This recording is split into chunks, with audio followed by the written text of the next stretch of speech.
সুপ্রিয় দর্শক, আসসালামু আলাইকুম। দেশ এবং দেশের বাইরে থেকে যারা আমার এই প্রতিবেদনটি দেখছেন সবাইকে আন্তরিক শুভেচ্ছা ও অভিনন্দন। তো অনেকেই জানতে চান বর্তমানে গরুর বাজারটি কেমন। তো আজকে আমি হাটে গিয়েছিলাম, তো প্রতিবেদন করতে পারি নাই যেহেতু গরু কেনার জন্য গেছিলাম, একটু ব্যস্ত ছিলাম। তো এই গরুটি আমরা সংগ্রহ করছি খামারের জন্য।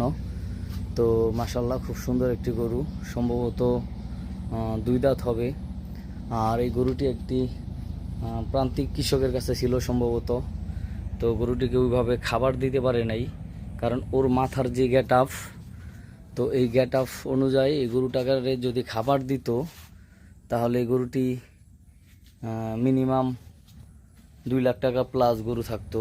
মানে এটার মোটামুটি হাইট এবং লেন খুবই বেশি, আর খুবই ভালো মানের একটি গরু। তো আজকে গেছিলাম মোটামুটি 5টি গরু কেনার জন্য। তো আমার মন মতো ফ্রেম হয় নাই, হাটে পর্যাপ্ত গরু আছে। তো অনেক ভাই কমেন্ট করেন যে ভাই মনোরার গরু হাট থেকে আমাদের কিছু গরু দেখায়েন। তো আজকে হাটে পর্যাপ্ত গরু ছিল, কিন্তু এরকম ফ্রেম খুব কম ছিল। তো যার কারণে একটি ফ্রেম কিনে চলে আসছি, বেশি কিনি নেই। তো আমরা এই গরুটির সংগ্রহ করছিলাম। এটা গরুওয়ালায় দাম চাইছিল প্রায় 1.5 লক্ষ টাকার কাছাকাছি। তো এক পর্যায়ে দেখা গেছে আমরা দরদাম করে সংগ্রহ করছি। তো এই গরুটির বর্তমানে কিন্তু এই গরুগুলা আমাদের এদিকে শরীয়তপুরের যারা কৃষক আছে, যারা লালন পালন করে, ছোট ছোট গরুগুলা দেখা গেছে একটু দেখতে সৌন্দর্য, ওই গরুগুলা মনে করেন 1,10,000, 15,000, 20,000 টাকা দিয়ে সংগ্রহ করে নিয়ে যাইতেছে।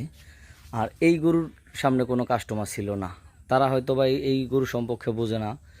তো এটা আমরা জানি যে এই ফ্রেম আলহামদুলিল্লাহ যদি আল্লাহ ভালো রাখে তাহলে এই ফ্রেম যে মানে কি পরিমাণ ডেভেলপ হয় এটা ট্রিটমেন্ট দেওয়ার পরে সেটা হয়তো বা আমরা জানি, যারা খামারি আছি আমরা এটা বলতে পারি। তো বন্ধুরা, এখন গরুটি আমি নিয়ে আসছি সরাসরি আমার কোয়ারেন্টাইনে। আর এটা হচ্ছে আমার বিশাল এক খের রাখার গুদাম। এই ঘরটি হচ্ছে 35 ফিট বাই 35 ফিট, এটার উচ্চতা হচ্ছে 15 ফিট। আর এখন যে কথাটি বলতে চাইছিলাম সেটা হচ্ছে এই গরুটি আমি কত দিয়ে কিনছি।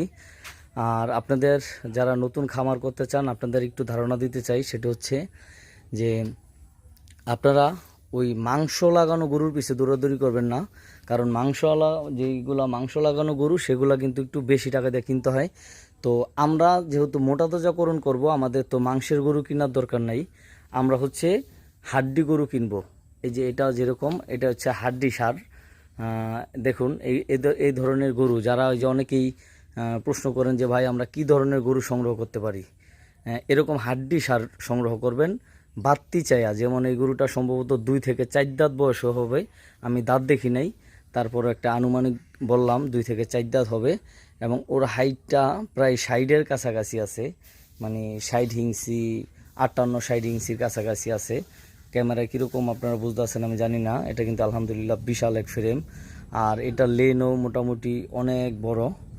তো বন্ধুরা, আপনারা যারাই নতুন খামার করতে চান, মাংসের গরু সংগ্রহ করতে চাইবেন না, সব সময় চেষ্টা করবেন এরকম হাড্ডি সারগুলা কেনার জন্য। যেরকম এরকম এই যে বুকের পাঁজরের হাড় বেরিয়ে রয়েছে, এগুলা যদি আপনি এনে সুন্দর মতো কৃমিনাশক করায়া তারপরে ভ্যাকসিনেশন করায়া যদি প্রপার ওয়ের মানে ট্রিটমেন্ট ম্যানেজমেন্টটা যদি সুন্দর মতো কইরা যদি ভালো একটা সুষম দানাদার খাদ্য ওরে খাওয়ানো যায়, তাহলে কিন্তু এগুলা কিন্তু বিশাল আকারের গরু হবে ইনশাল্লাহ, যদি আল্লাহ বাঁচায় রাখে।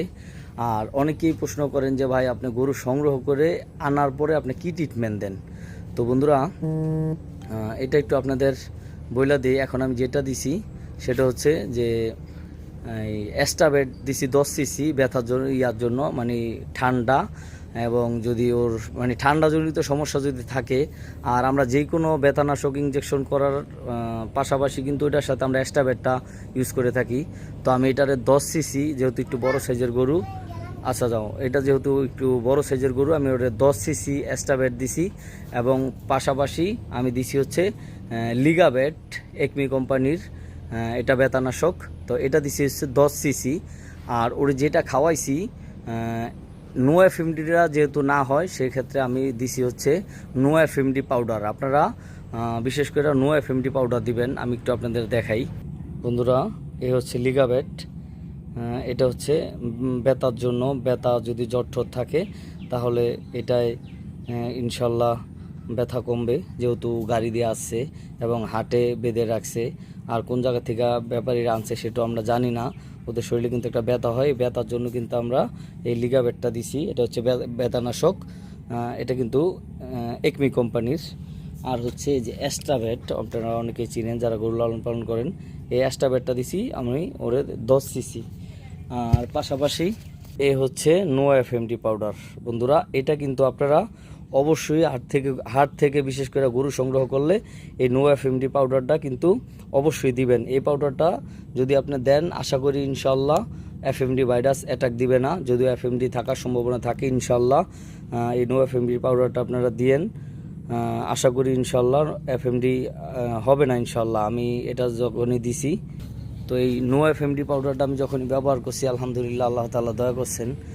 হাট থেকে গরু আসলে কিন্তু হাটে যদি মনে করেন 2-4টা গরু জরা থাকে, আপনার যতগুলো গরু আসবে অ্যাভেলেবেল গরু কিন্তু এই ভাইরাসটা অ্যাটাক দেয়।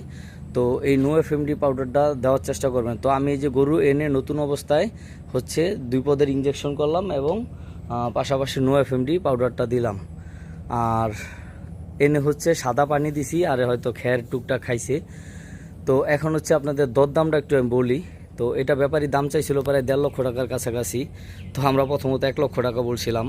হাটে ছোট ছোট গরু, সেগুলো একটু মানে গেট আপ ভালো, সেগুলোর পিছিয়ে কাস্টমার সব দৌড়াদৌড়ি করে। এগুলা কিন্তু এগুলার ধারপারও কেউ যাইতে চায় না, মানে এগুলার কাছাকাছি।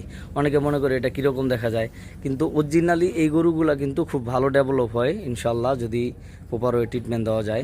তো এই গরুটা আমি সংগ্রহ করছি, প্রথমত 1 লক্ষ টাকা বলছিলাম। তো আস্তে আস্তে যাইতে যাইতে 1,07,000 টাকা দিয়ে আমি গরুটি সংগ্রহ করছি বন্ধুরা। আমার ধারণাতে